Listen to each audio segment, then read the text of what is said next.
If you've ever made this, then you know I'm talking about picanha. Juicy, tender, and extremely tasteful. Big thanks to Kamado Joe for sponsoring this episode. I'm the kind of guy that likes to play with his food, so if you give me a traditional recipe and tell me how to do it, the first time I might do it in the traditional sense. But then I start playing around with the recipe and trying to improve on it. And let me tell you, a lot of traditional recipes can be made better. I know that is a very big statement, but trust me, what if we just kept on driving the first car? What if we never made an improvement on it? And to prove my point, I bought this beautiful picanha. It's got a nice big chunk of fat on top of it, and at the bottom there's a nice piece of meat. And I've got a good amount of intramuscular fat that's going to make this picanha taste amazing. But before I'm going to show you my way to cook the picanha, I'm first going to show you my chimichurri sauce, because it's the bomb. Traditionally, chimichurri is made like a vinaigrette style of sauce, which means you're going to take a little bit of olive oil. To that, you're going to add 1/3 part of red wine vinegar, add some salt, fresh ground pepper, and now you have a vinaigrette. And based on this vinaigrette, you're going to add some fresh parsley, chop it up real fine. That's about 2 tablespoons. There you go. A clove of garlic, break it up, peel it, cut off the end, slice it up and chop it fine. Add it to the vinaigrette. And from here on out, you're going to need 2 more ingredients. And the first one is dried oregano. And the second one is chili flakes. But the chili flakes I am not going to add. I'm going to skip it because the 2.0 version has something better. Because in the 2.0 version, I'm going to be using chili oil. I know it's a bit of a crazy idea, but the chili oil, it just brings so much flavor to my chimichurri that I absolutely freaking love it. So then the chili oil, and since we're going Asian style, I'm also going to add a teaspoon of the PITMASTERX Tweety seasoning. Just a little bit. Don't overdo it. It's going to bring so much flavor to the dish. It's literally insane. Now, I find this to be the kicker. I'm going to use a little bit of mayonnaise. And don't call me out on being Dutch and putting mayonnaise on everything. I know it's true, but in this case, it's going to make the chimichurri into a real sauce. I'm gonna mix this up. And that, my friends, is how you make the 2.0 version of a chimichurri sauce. Of course, I've written down both the chimichurri recipe, and you can find the links down below in the video description. You might want to give it a try. No one ever said cooking a picanha is difficult. However, it is an art form, so you definitely have to nail it to perfection to get that tasty picanha. And I'm going to show you how easy it is to actually do it. I'll be cooking my picanha on the Kamado Joe Konnected Joe. This is a ceramic barbecue that has been fully automated. All I need to do is turn it on and follow the instructions. It's going to ask me if I want to use the Joetisserie, and that's a big yes. Then I can set the grilling temperatures. It's going to ask me to close the door, and then I'm just going to set it to cook at a temperature around 100, well, probably around 200. Adjust the top vent, 25%. But first, I'm going to add the Joetisserie. I'm going to insert the ring, like that. Remove the table, put the motor on, and then all I need to do is hit the ignition button. And now the Konnected Joe is going to do all the work for me, which means I have time to prepare my picanha. First thing that I'm going to do is trim the fat of this picanha.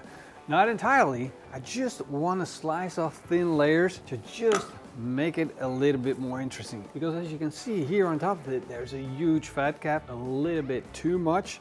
So I'm just gonna trim it down a little bit.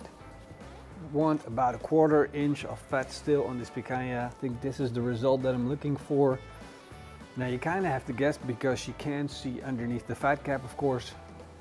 So it's a bit of a guesswork. This looks fine. Now here we have a little bit of that fat that sticks out.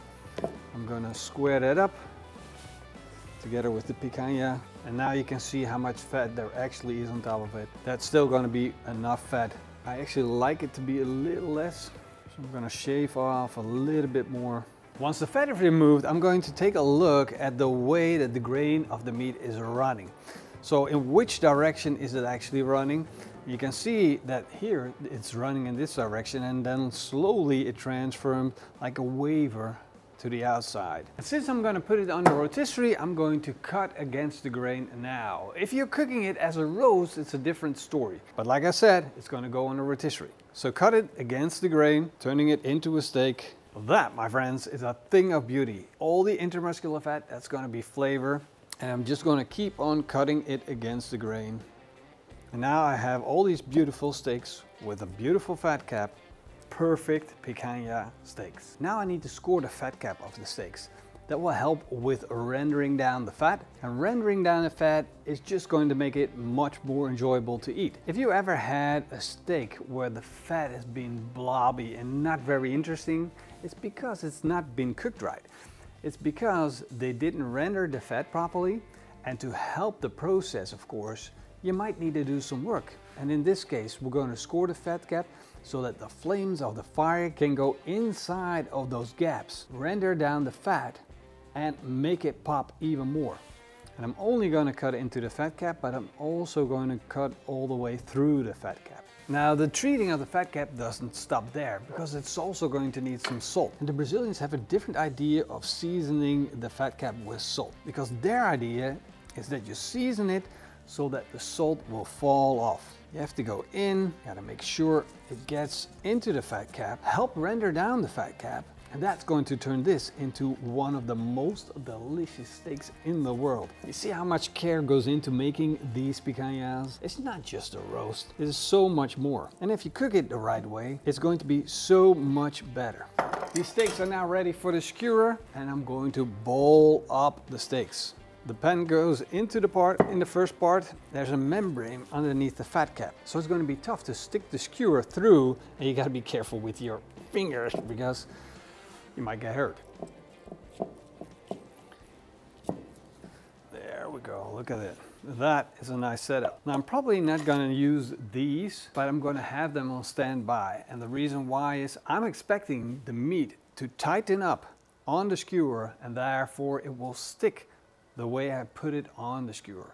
But just in case it starts rotating with the rotisserie, I'm just going to put on these pans, secure them, and that will stop them from sliding. As you can see, the Konnected Joe is running to a perfect set temperature of 201 degrees Celsius.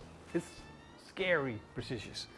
I could never do that manually. I got a little bit of charcoal, red glowing hot. I got my Joetisserie set up. So all I need to do now is take this and put it in. Switch it on, and there we go. And we're off to the races.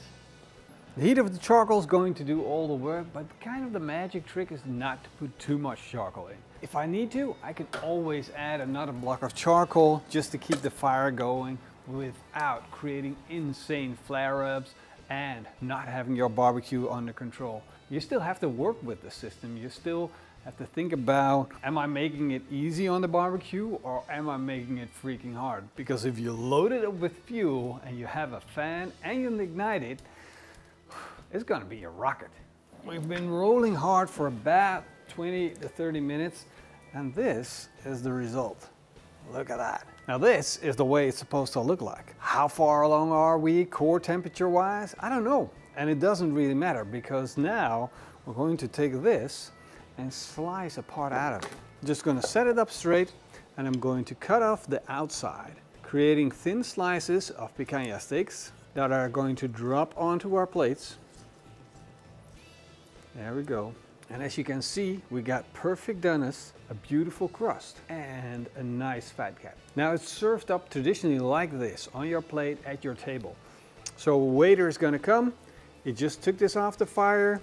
You got your little sign up saying, hey, I'd like some meat.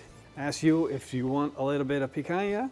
And this is how you get it served in the traditional Brazilian restaurants. Now, personally, I find this an amazing experience, and I'd love to go back to Brazil and have some more experience from this. But this is as close as it gets to the original thing. Salty, beefy, juicy, freaking delicious, super tender. What more could you wish for?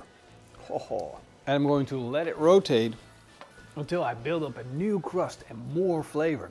A little bit chimichurri sauce 2.0. There we go. Let's take a bite out of this. Absolutely spectacular.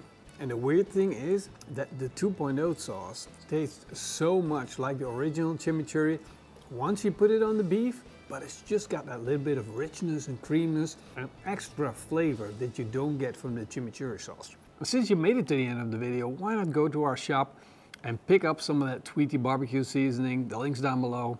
Thank you guys for watching. See you in the next one.